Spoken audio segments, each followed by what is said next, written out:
Le générateur de fonction. Alors ici c'est le bouton pour l'allumer. Ici vous choisissez la forme pour la fonction. Et ici vous choisissez la gamme de fréquences sur laquelle vous voulez vous mettre. Alors les boutons ici sont pour régler la fréquence, ici pour régler l'amplitude du signal. Les autres boutons doivent être poussés vers la gauche. Voilà, alors on l'allume comme ça. Ici, on a par exemple une fréquence de 7,71 kHz. On lit l'unité ici en dessous. Et pour ça, on s'est mis dans la gamme 10 kHz. On allume l'oscilloscope ici. Alors, on va brancher le générateur de fonction à l'oscilloscope pour visualiser ici le signal carré. On s'est mis sur la forme signal carré.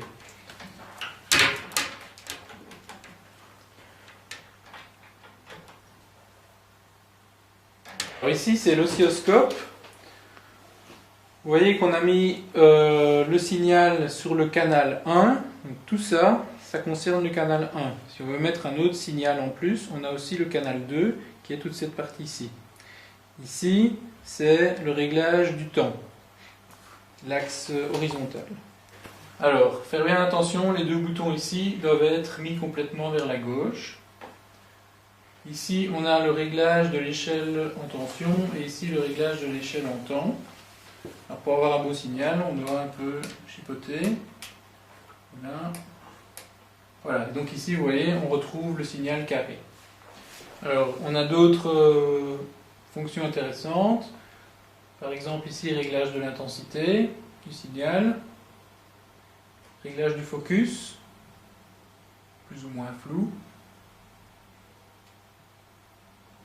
Et réglage de la position, ici position verticale et position horizontale. Alors veillez toujours à vous mettre sur le bouton DC. Si vous voulez centrer votre signal, vous pouvez vous mettre sur le bouton Ground qui est le 0 volt. Et ici vous réglez avec le bouton position pour mettre le 0 volt sur l'axe des abscisses. Puis vous revenez en DC. Alors ici on s'est mis sur Channel 1 parce que l'entrée du signal est sur le premier canal. Si vous avez un signal comme ceci, on voit qu'il bouge légèrement. En fait il faut régler le level et on a un signal qui est plus stable.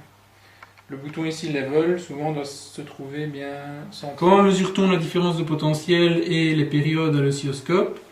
Eh bien vous avez que un gros carré, en tout il y en a 10 en abscisse.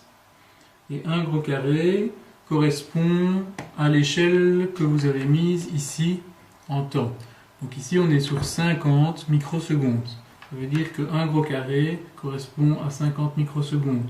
Et une petite division dans un gros carré correspond à 10 microsecondes. L'échelle verticale en tension, un gros carré correspond à ce que vous avez mis ici pour l'échelle en tension. Donc on est à 2 volts, donc un gros carré correspond à 2 volts et une petite division correspond à 0,4 volts. Donc ici, l'amplitude du signal, si on le centre d'abord, là, en se mettant sur le ground, l'amplitude du signal ici correspond à 3 gros carrés, c'est-à-dire 6 volts.